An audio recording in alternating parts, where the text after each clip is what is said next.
Can you be good without God? Let's find out.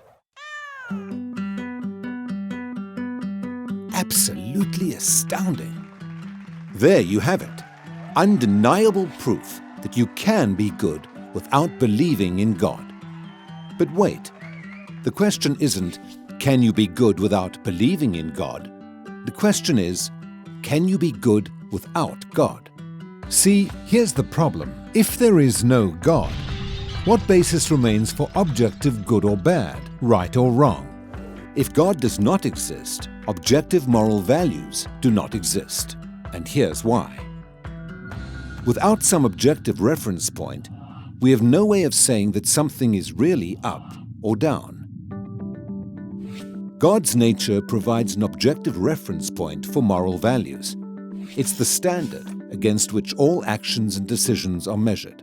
But if there's no God, there's no objective reference point. All we're left with is one person's viewpoint, which is no more valid than anyone else's viewpoint.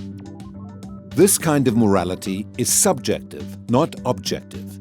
It's like a preference for strawberry ice cream. The preference is in the subject, not the object. So it doesn't apply to other people. In the same way, subjective morality applies only to the subject.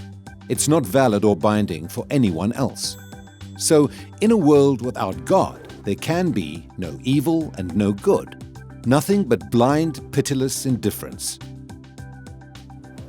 God has expressed His moral nature to us as commands. These provide the basis for moral duties. For example, God's essential attribute of love is expressed in His command to love your neighbor as yourself. This command provides a foundation upon which we can affirm the objective goodness of generosity, self-sacrifice, and equality.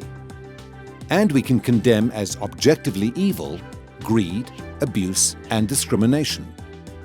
This raises a problem. Is something good just because God wills it, or does God will something because it is good? The answer is neither one. Rather, God wills something because He is good.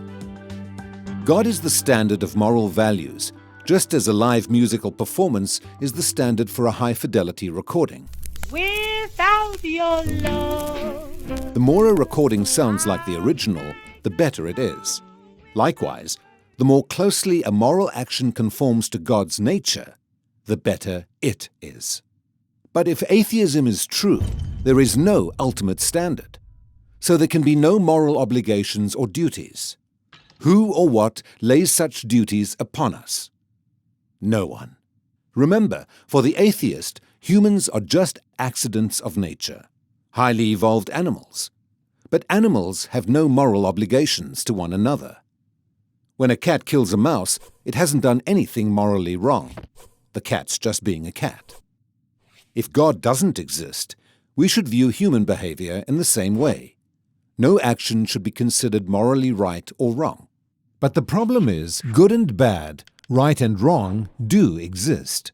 Just as our sense experience convinces us that the physical world is objectively real, our moral experience convinces us that moral values are objectively real. Every time you say, "Hey, that's not fair, that's wrong, that's an injustice," you affirm your belief in the existence of objective morals.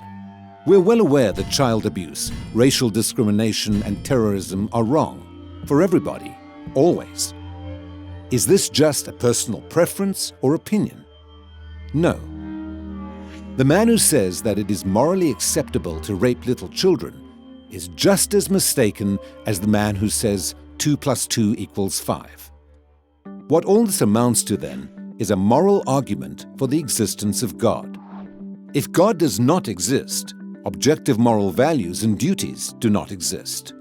But objective moral values and duties do exist. Therefore, God exists. Atheism fails to provide a foundation for the moral reality every one of us experiences every day. In fact, the existence of objective morality points us directly to the existence of God.